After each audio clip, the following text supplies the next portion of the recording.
when it's ready. Okay. And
Good morning. The committee will come to order. We meet today to consider the committee's legislative and oversight activities report for the first 5 months of this Congress. Pursuant to House rules, each committee must report on its activities semi-annually. The committee's activity report sets forth the membership and organization of the committee. 2, the oversight letter previously adopted. 3, a summary of the committee's legislative and oversight activities as of May 31st, 2011. And 4, an historical background of this committee. A copy of the report has been distributed ahead of time and is located in the folders in front of all members. As of May 31st, the committee held 31 days of hearings between the full committee and the 6 subcommittees, receiving testimony from 112 witnesses. The committee also reported 5 bills to the House. We have been very productive, and I look forward to another active 6 months. If the ranking member would like to make any comment, I will now yield to Mr. Levin. Thank you, Mr. Chairman. The legislative activity report before us does reflect the priorities that the majority has brought to this committee over the last 6 months. Unfortunately, it is more notable for what is missing. 6 months into this Congress, the Republican majority in the House and in this committee has failed to consider a single measure to help create jobs, even as 14 million Americans continue to look for work. Instead, this committee has considered legislation to undermine unemployment insurance benefits and repeal health care reform. The Republican budget would end Medicare and double seniors' health care costs by 2022. This committee should stop trying to undermine the health, unemployment, and retirement benefits that are the underpinning of stability for middle-class families, and instead focus on how to foster economic growth and job creation. It should finally act to extend TAA, which Republicans have shamefully allowed to lapse for the last 4 months. It should consider legislation to address China's currency manipulation, which some economists estimate would create hundreds of thousands of jobs. It should take up the Building America Jobs Act, introduced by committee Democrats, which would extend the highly successful Build America Bonds program that helped finance over $180 billion in infrastructure investment. The priorities of this committee in the first 6 months of the new majority have been the wrong ones. We will be submitting our dissenting views, and I hope that our agenda for the next 6 months will include a stronger emphasis on economic growth and job creation. I yield back. All right, thank you. At this time, are there any questions for staff? Mr. Chairman? Yes, Mr. Neal is recognized. Could I inquire as to what the status of the trade agenda coupled with TAA would be? I would have thought it would have been easier to get the TAA position put in place than it would have been to get Whitey Bulger, but it doesn't look as though we're moving in that direction.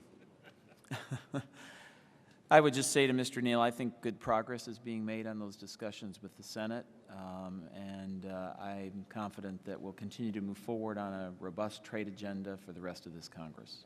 Okay. Thank you, Mr. Chairman. Thank you. I then ask unanimous consent that the committee adopt the report on the legislative and oversight activities of the committee for the 112th Congress as of May 31st, 2011, and without objection, so ordered. I also ask unanimous consent that staff be authorized to make technical and conforming changes to the letter. Without objection, so ordered. And further, without objection, members shall have 2 days to submit additional and dissenting views. And with no further business on the committee's agenda, this meeting is adjourned. Less than 5 minutes.